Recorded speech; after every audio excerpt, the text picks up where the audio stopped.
Ever wondered who makes the rules? Who decides how society should function and what guidelines we should follow? Who decides what's legal and what's not? Who ensures that justice is served and that laws are upheld? That's a governance system in action, my friends. It's the backbone of any organized society, the framework that holds everything together. It's like the operating system of a country, the set of rules and institutions that determine how things run. Just like your computer needs an OS to function smoothly, a country needs a governance system to maintain order and efficiency. From the biggest decisions like declaring war to the everyday stuff like setting speed limits, governance systems are the invisible hand guiding society. They influence every aspect of our lives, often in ways we don't even realize. Think of it like this. Imagine a basketball game without a referee. Chaos, right? The players would have no direction, no rules to follow, and no one to enforce those rules. That's what life without a governance system would be like. It would be a chaotic mess, with everyone doing whatever they wanted without any regard for others. No rules, no order, just a free-for-all. Imagine driving through an intersection with no traffic lights or signs. It would be a disaster waiting to happen. Governance systems provide the framework for a functioning society, ensuring, or at least trying to ensure, fairness, stability, and some semblance of order. They create the structure within which we live our lives, making sure that everyone plays by the same rules. These systems come in different shapes and sizes, each with its own quirks and characteristics.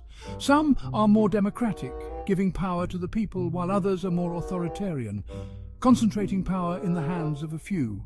Some countries have a single, all-powerful ruler, a monarch who makes all the decisions. This can lead to quick decision-making, but can also result in abuse of power. While others spread the power around like a delicious birthday cake, although some get bigger slices than others, but that's a story for another time. In these systems, power is shared among different branches of government, creating a system of checks and balances. Understanding governance systems is like understanding the rules of the game we call life. It helps us make sense of the world around us, from the laws we follow to the leaders we elect. It gives us insight into why things are the way they are and how we can influence change. It helps us make sense of the world around us, from the laws we follow to the leaders we elect. Voting is one of the most direct ways we interact with our governance system, choosing representatives who will make decisions on our behalf. So, buckle up as we take a deep dive into the fascinating world of governance, exploring the different types, their pros and cons, and how they impact our daily lives. We'll look at how different systems handle issues like justice, equality, and freedom, and what we can learn from them to create a better society for all. Let's start with the people's champ democracy. It's a system that has been celebrated and critiqued in equal measure, but its core principle remains the same: power to the people. This system is all about giving power to the people, ensuring that every voice, no matter how small, has a chance to be heard. Because hey, who knows what the people want better than the people themselves? It's a way to ensure that the decisions affecting the many are made by the many. In a democracy, citizens get to choose their leaders through free and fair elections. This process is the bedrock of democratic governance, allowing for a peaceful transition of power. It's like a giant popularity contest, except instead of winning bragging rights, you get to run a country. Candidates campaign, debate and present their visions for the future, hoping to win the trust and votes of the electorate. Think of democracy as a giant group project. We've all been there. Everyone has a role to play, and ideally everyone contributes to the final outcome. Everyone gets a say, everyone gets to contribute, at least in theory, and the final product reflects the collective will, or at least the will of the majority. This inclusivity is what makes democracy unique and at times challenging. Of course, like any group project, it can be messy, chaotic, and sometimes you end up with a subpar presentation. Debates can be heated and consensus can be hard to reach, but that's part of the democratic process. But hey, that's democracy for you. It's a system that thrives on participation and engagement, celebrating the diversity of opinions and ideas. One of the key principles of democracy is the protection of individual rights and freedoms. These rights are enshrined in laws and constitutions, providing a framework for a just society. Things like freedom of speech, freedom of assembly, and the right to protest are fundamental. They allow citizens to express their views, challenge the status quo, and advocate for change. And freedom of religion are considered fundamental in a democratic society. This ensures that people can practice their faith without fear of persecution, fostering a culture of tolerance and respect. It's like having a force field around you that protects you from the government messing with your groove. These protections are essential for maintaining a healthy democracy, where individuals can live freely and pursue their happiness. Democracy also encourages civic engagement beyond just voting. It involves participating in community service, local governance, and other forms of public service. This active participation helps build stronger, more resilient communities. By getting involved, citizens can directly influence the policies and decisions that affect their daily lives. This grassroots involvement is a cornerstone of democratic societies, ensuring that power truly remains with the people. So, while democracy may not be perfect, it's a system that strives to reflect the will of the people, protect individual freedoms, and encourage active participation. It's a continuous journey towards a more inclusive and just society. Now, let's put a face to the name, shall we?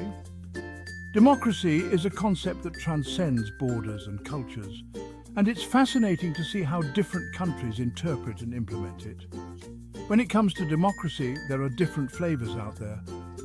Each country adds its own unique twist, much like how chefs around the world add their own flair to a classic dish. You've got your direct democracies, where citizens vote on every single issue, like choosing what to have for dinner. Too many options, if you ask me. In these systems, the people have a direct say in the laws and policies that govern them. Then there are representative democracies, where citizens elect representatives to make decisions on their behalf, like hiring a really important personal assistant. This system is designed to make governance more manageable and efficient. Take a look at the United States, for example. They've got themselves a presidential representative democratic republic. Try saying that 3 times fast. This means that the president is both the head of state and the head of government.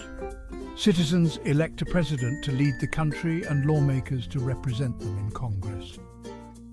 The president has significant powers, but is also checked by the legislative and judicial branches. It's like a political reality show, except instead of cheesy challenges, they debate laws and stuff. The drama, the debates, the decisions, it's all part of the democratic process. Across the pond, you've got the United Kingdom rocking a parliamentary democracy.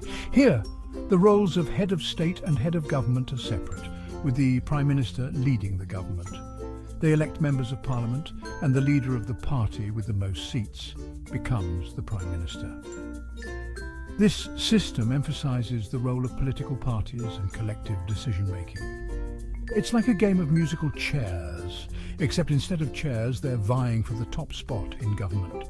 The Prime Minister must maintain the confidence of the Parliament to stay in power.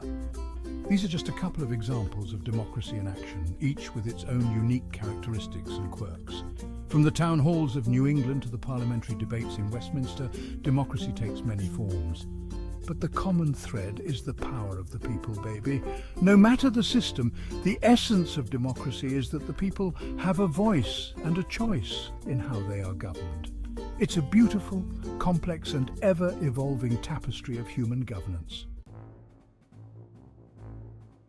Section 4. Autocracy, power in the hands of one.